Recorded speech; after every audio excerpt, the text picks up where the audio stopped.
c'est pas les enfants qui viennent à l'école, c'est l'école qui va aux enfants. L'antenne scolaire mobile, c'est donc un poste un petit peu particulier qui est dédié aux enfants du voyage, qui vivent en roulotte hippomobile exclusivement. C'est donc un camion qui est aménagé en salle de classe et qui me permet d'aller faire l'école là où sont stationnées les familles en roulotte à chevaux.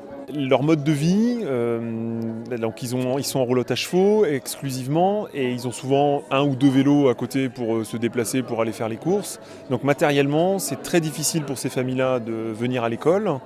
D'autant plus qu'ils sont souvent un petit peu perdus dans la campagne parce que il faut la nourriture pour les chevaux et on ne trouve pas ça sur le bitume de nos centres-villes.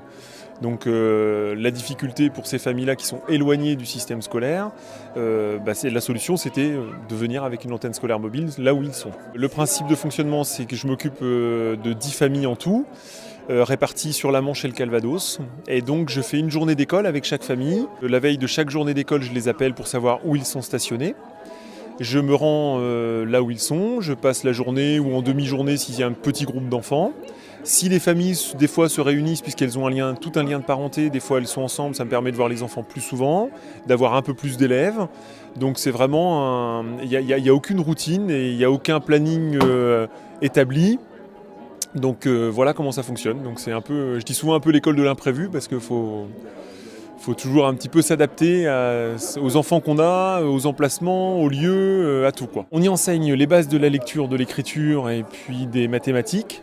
Ça, on va directement à l'essentiel, puisqu'il faut savoir que ces enfants-là n'ont jamais été donc inscrits dans une école.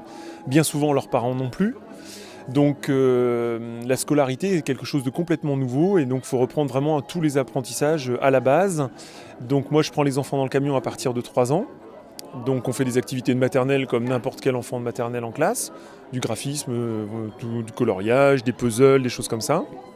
Et puis plus on grandit dans l'âge, plus on attaque toutes les bases de la lecture, de l'écriture et des maths. Et puis il y a des enfants jusqu'à même 17-18 ans qui continuent à venir travailler un peu dans le camion. Les objectifs de l'association, c'était de faire d'abord une première alphabétisation, étant donné qu'il y a encore 10 ans, aucun enfant n'était scolarisé. Les enfants ne savaient ni lire ni écrire, et ce depuis 1 ou 2 générations. Alors ça fait 10 ans que l'association est montée, mais il y avait des liens qui s'étaient créés bien avant. Et l'association a été créée en 2005. Et en 2009, elle a réussi à obtenir, elle a d'abord commencé avec des bénévoles, et en 2009, elle a réussi à avoir un poste de l'éducation nationale en antenne scolaire mobile. C'était un public très particulier, puis un petit peu spécifique à la Manche et au Calvados, que sont les gens qui sont en roulotte à chevaux. Il y a encore une bonne vingtaine de familles dans nos 2 départements.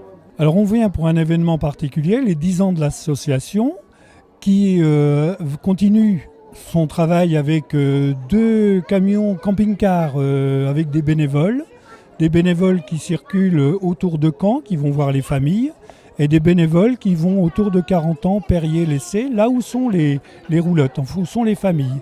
Et elles viennent ainsi en aide et en soutien à l'enseignant, M. Deheul, qui est l'enseignant rattaché à l'école Notre-Dame de 40 ans. C'est une façon surtout de respecter le mode de vie des gens du voyage et leur culture, que d'aller auprès de leur lieu de vie avec les véhicules écoles, avec les antennes scolaires mobiles.